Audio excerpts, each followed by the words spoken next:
myself. My name is Najwa Delisna Putri. My call name is Najwa. I am grade 12 Science 2 and attend Junior High School Kemala Bayangkari 1 Medan. And I will explain to you about adverbal clause. Pasti ada yang tahu kan ataupun pernah mendengar mengenai adverbal clause. Nah, di sini saya akan kupas satu persatu mengenai apa itu adverbal clause. Bagaimana strukturnya, bagaimana rumusnya, bagaimana contoh ataupun macam-macam dari adverbal clause. Nah, di sini saya akan menjelaskan mengenai apa itu adverbal clause. Jadi adverbal clause atau yang biasa kita sebut juga dengan adverbial clause ataupun adverb clause termasuk ke dalam dependent clause ataupun anak kalimat ataupun klausa yang tidak dapat berdiri sendiri. Jadi adverbial clause ini dia berperan sebagai adverb yang menjelaskan adjektif, adverb, and verb pada suatu kalimat kompleks ataupun complex sentence. Nah, jadi adverb clause ini dia berperan sebagai dependent ataupun anak kalimat, sementara penjelasan nantinya itu dia akan berperan sebagai independent clause. Jadi pada umumnya itu adverbal clause ini dia akan menjawab pertanyaan mengenai apa, kapan, bagaimana, dan mengapa. Jadi pada intinya itu adverbal clause ini dia merupakan anak kalimat ataupun subordinate dari kalimat kompleks ataupun kompleks sentence. Nah, kita akan lanjut membahas mengenai rumusnya dan bagaimana macam-macam ataupun contoh dari adverbal clause. Kita akan masuk ke rumus dari adverbal clause. Itu dia terdiri dari subordinate conjunction ditambah subjek ditambah verbal. Jadi adverbal clause ini dapat berada di awal kalimat, kemudian diikuti oleh independent clause. Sebaliknya, independent clause dapat berada di awal kalimat, kemudian diikuti oleh adverbal clause.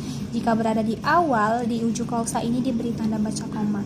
Jadi penjelasan tersebut dapat menyimpulkan bahwa antara independent clause ataupun induk kalimat dengan adverb clause ataupun anak kalimat ini saling berhubungan. Nah, contohnya seperti ini. She came to Canada before she came to the US. Jadi, yang berperan sebagai anak kalimat yaitu before she came to the US. Sementara yang berperan sebagai induk kalimat atau main clause itu yaitu she came to Canada. Maka, antara induk kalimat dengan anak kalimat saling berhubungan, tidak dapat berdiri sendiri.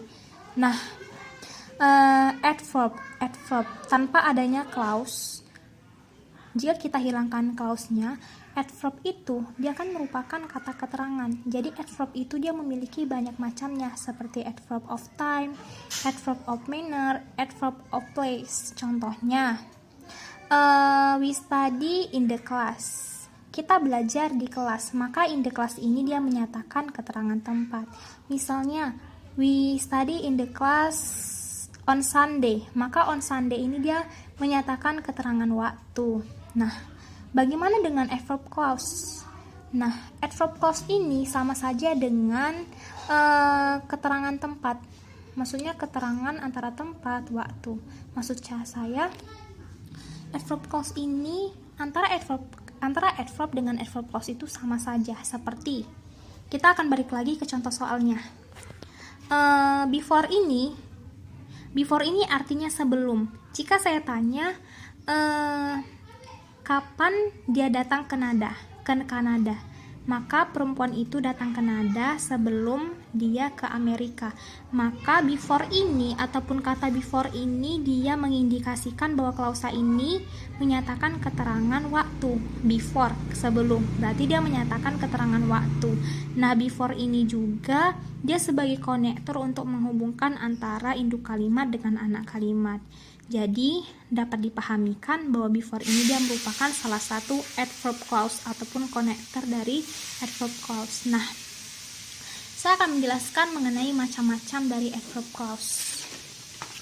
Yang pertama itu dia ada konektornya time, yaitu ada after, by the time. Adanya konektor opposition ini, maka dia induk kalimat itu sudah kontras dengan penjelasan yang akan dijelaskan pada sebelumnya. Contohnya itu seperti most stars are white while some are colored. Dia menggunakan konektor all talk, while talk, even talk. Lalu ada konektor cause and effect. Tahu dong cause and effect itu apa? Itu itu dia karena dan sebab. Maka cause and effect ini dia menjelaskan lebih lanjut pernyataan dari induk kalimat. Biasanya itu dia menggunakan konektor because, sign, as, now that, and so that. Lalu ada konektor purpose. Purpose berarti tujuan. Maka konektor yang dapat dipakai itu seperti so that, in order to, ataupun so that. Contohnya, I watch Jet Institute channel so that my English get better. Saya menonton channel Institute Jet tujuannya agar saya menjadi pribadi yang lebih baik lagi. Maka konektor dari so that ini dia menggambarkan tujuan. Lalu ada konektor manner, berarti dia itu cara. Contohnya itu Anna always asks is if she is superstar. Maka contoh yang dapat dipakai itu dia ada as if, as though, just as, and like. Lalu ada konektor condition, berarti dia menjelaskan kondisi. Dia menggunakan konektor if, in the event that, provided that, unius, even if, and in case that. Contohnya yaitu, you will see hundreds of stars if you look at the sky. Lalu ada konektor place, seperti contohnya itu where, wherever, everywhere, and anywhere. Berarti kan dia konektor yang menyatakan keterangan tempat. Berarti contohnya there were stars wherever you look. Jadi dapat disimpulkan bahwa kalimat kompleks ataupun kompleks sentence ini dia dapat menggunakan konektor time, konektor operation, konektor cause and effect, konektor purpose, konektor manner, dan konektor condition serta konektor place untuk menjadi satu kalimat yang kompleks. Dan dengan konektor inilah yang akan menghubungkan antara induk kalimat dengan anak kalimat.